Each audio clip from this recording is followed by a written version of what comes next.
Hi everyone, I'm back to share a little bit of insight on what it means to be an enthusiastic educator for subjects such as science and mathematics that maybe you didn't really love growing up or enjoying doing yourself when you were a math or science student. I had a really interesting question by one of my teacher candidates, um, and basically they were saying that they never really were into science and they never really were into nature, but they're going to be teaching the subject around science and environmental studies, and they don't want to feel like this imposter teaching it with enthusiasm and interest when it really was never their thing growing up. However, they are indicating that there are visions of recognition now, where they see science and nature so pervasive in their life, which they had always taken for granted. They never really saw it.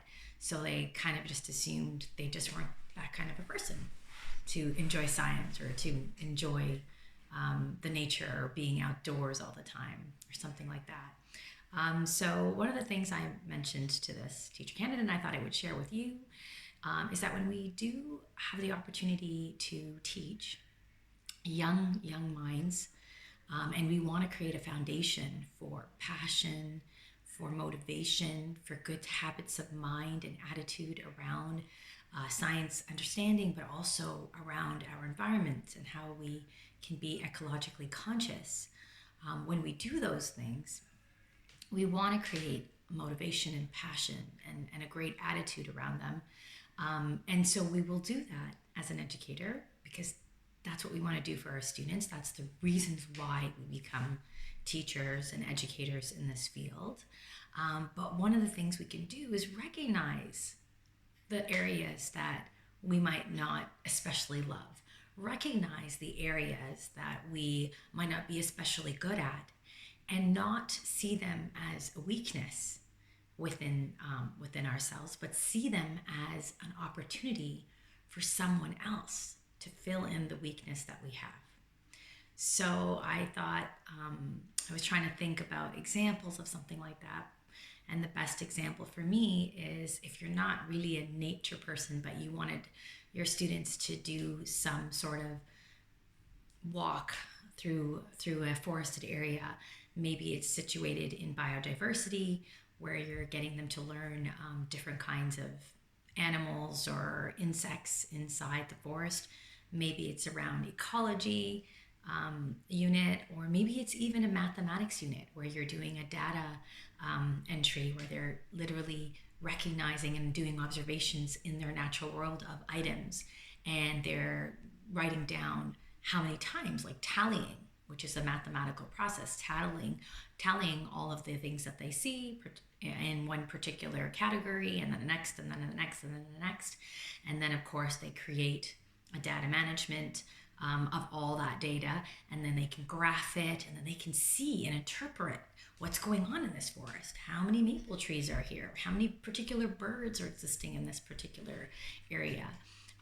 So if you're not into any of that, get someone who is. Find an expert in your community. Draw on a colleague or a faculty member or department member who is like, I love that stuff. And invite them into your classroom. Invite them on a virtual walk, maybe with you and your students. So take a look at the things that are weaknesses to you, or that you think are a weakness for yourself, and maybe they are. And don't look at them as a stumbling point, an obstacle, a weakness, but look at them as an opportunity for someone else to come into your life, for someone else that you can draw on. So you have all your strengths and you go with that, you run with that.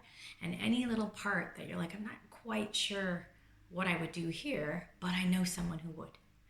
I know who's someone who would run with this, who would do something amazing. And that's what I'm inspiring you guys to do and to think about, is to take those weaknesses and find where the strength is in another person, or another, and it might even be someone right in front of you, one of your students, one of your classmates, who are like, I'm a forest marshal. I worked for many years. That happened to me in one of my classrooms.